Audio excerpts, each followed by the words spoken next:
Saudi আরবে এক আদালত হয়েছে। আদালতে দুই ভাই ঝগড়া করছে। এক ভাই বলছে মাকে আমি রাখবো, আরেক ভাই বলছে না মাকে আমি রাখবো। দোনো ভাই ঝগড়া করছে মাকে ঘরে রাখার জন্য।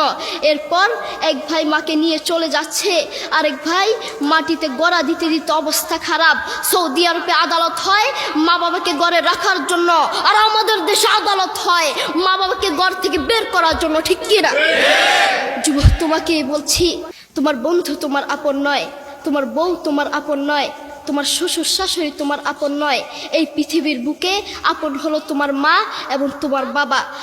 করোনা আসার পরে প্রমাণ করে দিয়েছে কে আপন। এক মেয়ে তার মাকে ফোন করে বলছে, মা আমার স্বামীর করোনা হয়েছে। মা বললেন সাবধান, তার কাছে যাবি না, আমি সকালে সিএনজি পাঠিয়ে দিব, তুই টপ করে সিএনজিতে উঠে যাবি।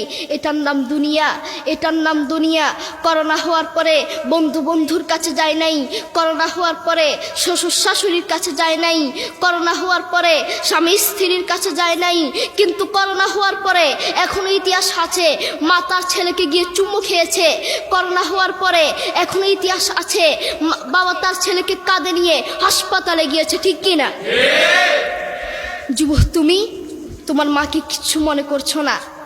তোমার মাকে তুমি ঘর থেকে বের করছো। ছেলে বিদেশ থেকে এসেছে, এসে শ্বশুর বাড়িতে গিয়েছে, তারা তাকে উল্টাপাল্টা বুঝিয়েছে। এখন বাড়িতে এসে সে বলছে, মা তুমি আমার টাকায় খাও, আমার ঘরে থাকো, আবার আমার বউকে পিটাও। এই কথা শোনার পরে কি কোনো মার কলিজা আছে?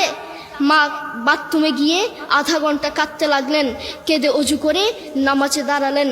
নামাজ পড়ে আল্লাহর কাছে বলতে লাগলেন, আল্লাহ তুমি আমার মার উপর রাগ করিও না, আমার ছেলের উপর রাগ করিও না, ও ভুল করেছে, তুমি আমার ছেলের উপর রাগ করিও না, আমি আমার ছেলেকে বুঝাবো। এরপর মা গিয়ে ছেলেকে বুঝাচ্ছেন, বলছেন বাবা তুমি আমাকে বের করে দিবা, সমস্যা নেই, তুমি আমাকে বের করে দিও, কিন্তু আমার একটা স্বপ্ন আছে। ছেলে বললেন কি স্বপ্ন বলেন? মা বললেন তুমি বাজারে গিয়ে একটা পাকা আম নিয়ে আসবা, এসে তোমার বুকের উপর রাখবা, সকালে উঠে ওটা আমি খাবো। এরপর ছেলে বললেন আচ্ছা ঠিক আছে।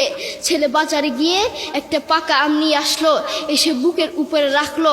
5 মিনিট না যেতেই সেই আম পিঠের নিচে পড়ে চ্যাপ্টা হয়ে গিয়েছে।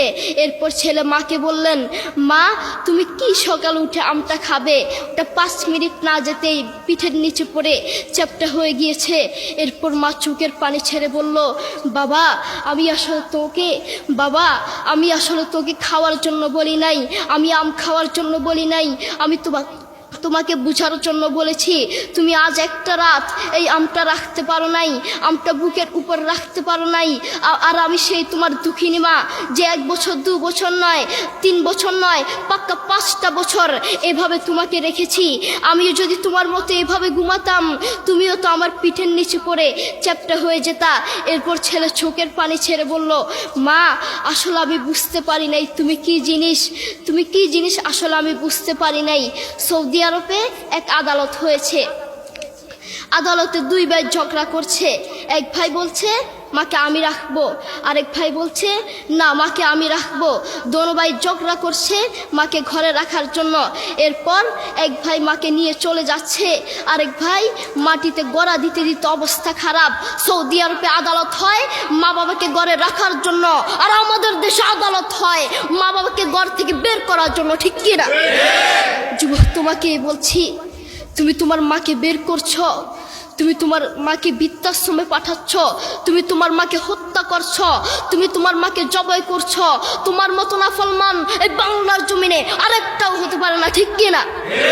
যুবক, তোমাকে বলছি, তুমি জানো তোমার মা কি জিনিস?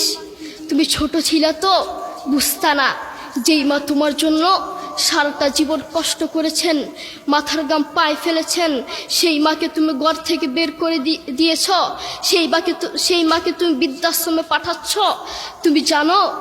তুমি জানো তোমার মা কি জিনিস? তুমি খোঁজ নিয়ে দেখো, তোমার মা কিছু খেতে লাগলে তোমাকে ছাড়া খেত না, তোমাকে ছাড়া খেত না, অল্প একটু খেত আর সব তোমার জন্য রেখে দিত। আর তোমার বাপ হোটেলে গিয়ে শুধু অল্প একটু ডাল ভাত খেত আর তোমার জন্য সব রেখে দিত।